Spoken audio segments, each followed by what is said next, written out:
आज मैं Bhagavad Gita chapter 13 nature the enjoyer and consciousness के श्लोक 6 एंड 7 क्लब किया हुआ श्लोक है उसको पढ़ूंगी। रोज की तरह पहले संस्कृत में श्लोक को कवर किया जाएगा, उसके इंग्लिश ट्रांसलेशन को हम देखेंगे और मीनिंग को समझेंगे। तो चलिए शुरू करते हैं।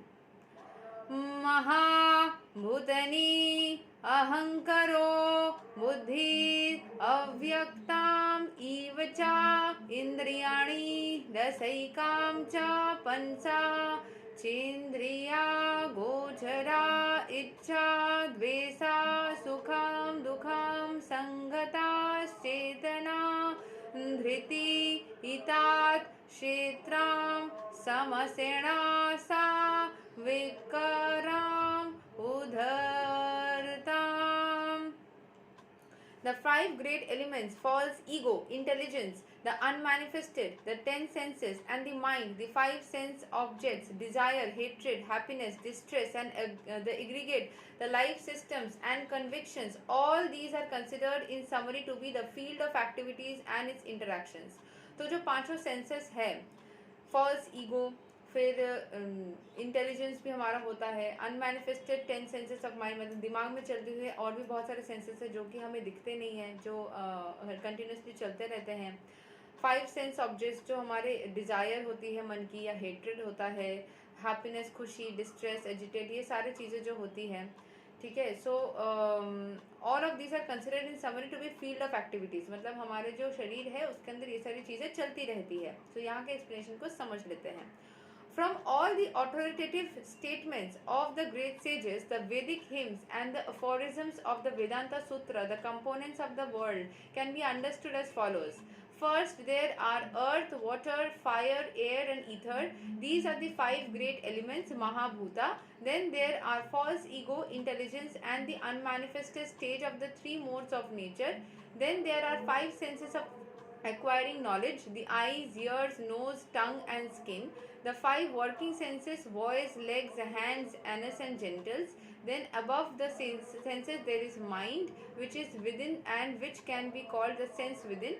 Therefore, including the mind, there are 11 senses altogether. तो हमारे शरीर में कितने सारे सेंसेस है वो बताया गया, कितने एलिमेंट्स है, पांचों तत्व है, elements earth, water, fire, air and ether या फिर स्पेस एलिमेंट। एंड उसके बाद में हमारे जो पांचों तत्व या महाभूता जो बोला जाता है, उसके बाद में हमारे जो मोड्स ऑफ नेचर, जैसे हम इंटेलिजेंस यूज़ करते हैं, हमारी ईगो आ जाती है, ये सारी चीज़ें हमारे शरीर से जो जुड़ी हुई है।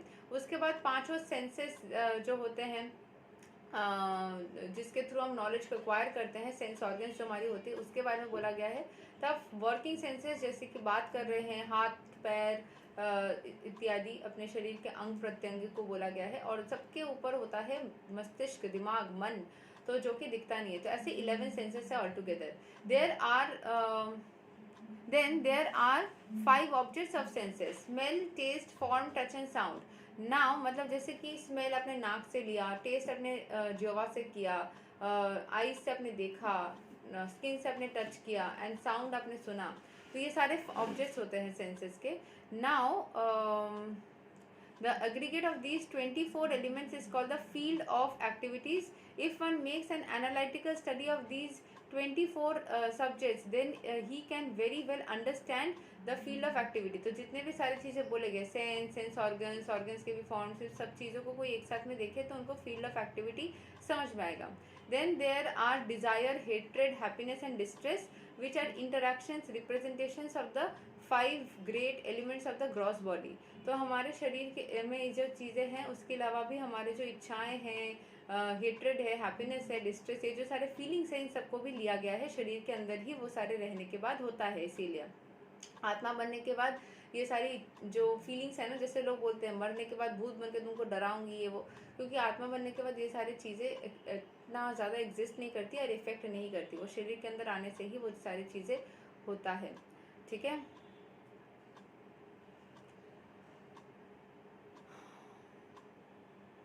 The living symptoms represented by consciousness and conviction are the manifestation of the subtle body, mind, ego and intelligence. ठीक है, हमारे जो माइंड है, हमारा ईगो जो है और इंटेलिजेंस जो हमारे अंदर होती है, ये सारी चीज़ें ना लिविंग सिम्टम्स के अंदर जो सारी कॉन्शियसनेस को लाती है या फिर हमारे मैनिफेस्टेशन को करवाती है, वो माइंड, ईगो और इंटेलिजेंस मिलकर करवाती है। माइंड में आया कि मुझे ये चाहिए, ईगो में आया कि करके ही रहेंगे, इंटेलिजेंस यूज़ करके वो मैनिफेस्टेशन के टेक्निक्स लगाए और उसको मैनिफेस्ट किया।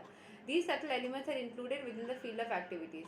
The five great elements are a gross representation of the false ego, which is in turn represents the primal stage of the false ego, technically called the materialistic conception और तमसा बुद्धि। इन जो हमारे गलत सोच, जो ईगो आ जाता है ना कि ज़बरदस्ती करके ये चीज़ चाहिए, या फिर जो नेगेटिव थिंकिंग पैटर्न होती है, उनको तमसा बुद्धि बोलते हैं। लस्ट वस्ट भी उसमें आ जाता है। इंटेलिजेंस इज इन इग्नोरेंस, मतलब बुद्धि ही नहीं है, क्या करना है पता ही नहीं है, गलत चीज़ें कर रहे हैं। It's this further represents the unmanifested stage of the three modes of material nature.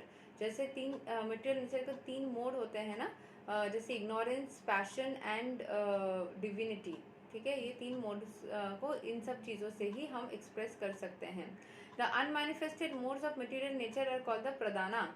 जो मोड्स मैनिफेस्ट नहीं होती है, जो हिडन रह जाती है, उसको बोलते हैं प्रदाना। One who desires to know the 24 elements in detail along with the interactions should study the philosophy in more detail. In Bhagavad Gita, summary is only given. The body is a representation of these factors, and there are changes of the body which are 6 in number. The body is born, it grows, it stays, produces byproducts, then it begins to decay, and at the last stage it vanishes. Therefore, the field of the is a non-permanent material thing. However, the Kshetra Jnana, the knower of the field, its proprietor is different. तो यहाँ पे अगर किसी को जो 24 stages जो हमारे शरीर से रिलेटेड है उसके बारे में पता करने की इच्छा होगी, तो हमें डिटेल में फिलोसॉफी के थ्रू पढ़ने के लिए बोला गया है। भगवद गीता में शॉर्ट रिप्रेजेंटेशन दिया गया है, जिससे कि शरीर जो जन्म लेता है, जन्म के बाद में वो चेंज होता है, उसके बाद में मतलब ग्रो करता है, फिर रहता है, कुछ प्रोड्यूस करता है चीज़ें, और फिर डीके करते करते मर जाता है, तो वैनिश कर जाता है। इससे यही पता चलता है कोई भी चीज़ परमानेंट नहीं है लाइफ में, change is the only constant. Bhagavad Gita से हमें यही सीखने को मिलती है। इनफैक्ट अलग धर्म में भी शायद यही चीज़ को सिखाया जाता होगा कि change is the only constant, कोई भी चीज़ परमानेंटली नहीं रहती है। लेकिन जो शरीर के अंदर की आत्मा है, क्षेत्र ज्ञाना, वो हमेशा ही, मतलब नोअर ऑफ द बॉडी, वो हमेशा ही रह जाता है, वो डिस्ट्रॉय नहीं होता है, अलग अलग फॉर्म में अलग अलग बॉडी में जाके इंटरेक्शन करता है। ये तक है श्लोक नंबर 6 एंड 7 क्लब किया हुआ भगवद गीता चैप्टर 13 के। नेक्स्ट है 8 to 12 को क्लब किया हुआ एक लंबा सा श्लोक है, बहुत ही लंबा। ये कितने पेजेस के होंगे? 8 to 12, 1 2 3 4 5 6 पेजेस के होंगे। आई थिंक इसको हमें 2 हिस्से में करना पड़ सकता है, नहीं तो एक दिन में बहुत लंबा हो जाएगा। सो वो नेक्स्ट हम करेंगे। आज के लिए यही तक, मिलते हैं वापस, तब तक के लिए हरे कृष्णा, राधे राधे, जय श्री राम।